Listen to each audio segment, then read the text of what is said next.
Good evening. We begin tonight with the downfall of a prince. What may prove to be the most high-profile fallout from the Epstein files. You are looking at a photo of Andrew Mountbatten-Windsor, the brother of the reigning king, Charles III, slouched down in the back of an SUV after his release from police custody today.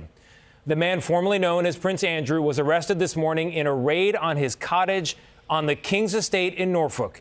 It is the first arrest of a senior royal since the 1640s, and it follows new revelations about Mountbatten-Windsor's business dealings with the late convicted sex offender, Jeffrey Epstein.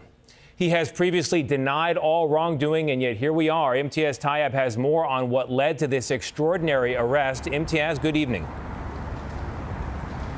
Tony, good evening. Well, after nearly 12 hours in police custody, Andrew Mountbatten-Windsor has been released, but can be rearrested at any time as officers continue to investigate whether he shared confidential government information with Jeffrey Epstein.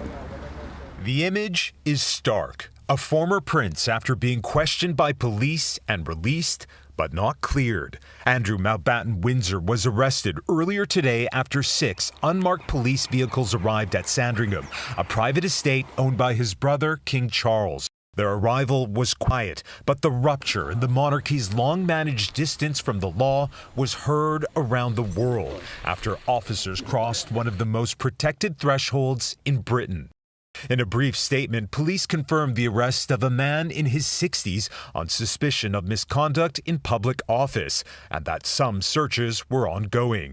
Keep calm and carry on. Julian Payne is a former communications director for King Charles and a CBS News royal contributor. This has been a huge shock in the UK. It's been a huge shock for the royal family.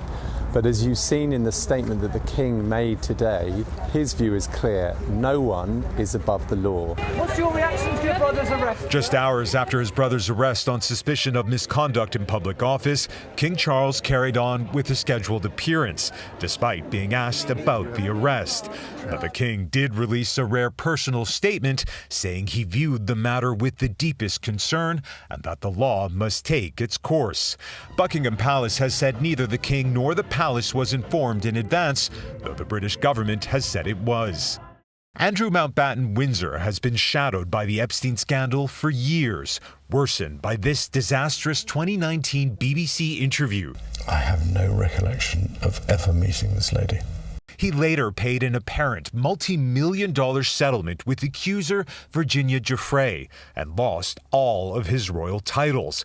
Now, newly released material, including this image of him and an unidentified woman, as well as emails allegedly showing him sharing confidential reports with Epstein while serving as a UK trade envoy from 2001 to 11, has sharply raised the legal stakes. Today, the family of Jeffrey welcomed the arrest. This is the beginning of the web. This is the thread that we need to continue to pull to uncover the further allegations. Now, to be clear, at this stage, Andrew Mountbatten-Windsor is not being investigated over allegations of the sexual exploitation of young women or underage girls and has always denied any wrongdoing. But if he is charged with misconduct in public office and later convicted, the former prince could face life in prison. Tony. Imtiaz, thank you very much.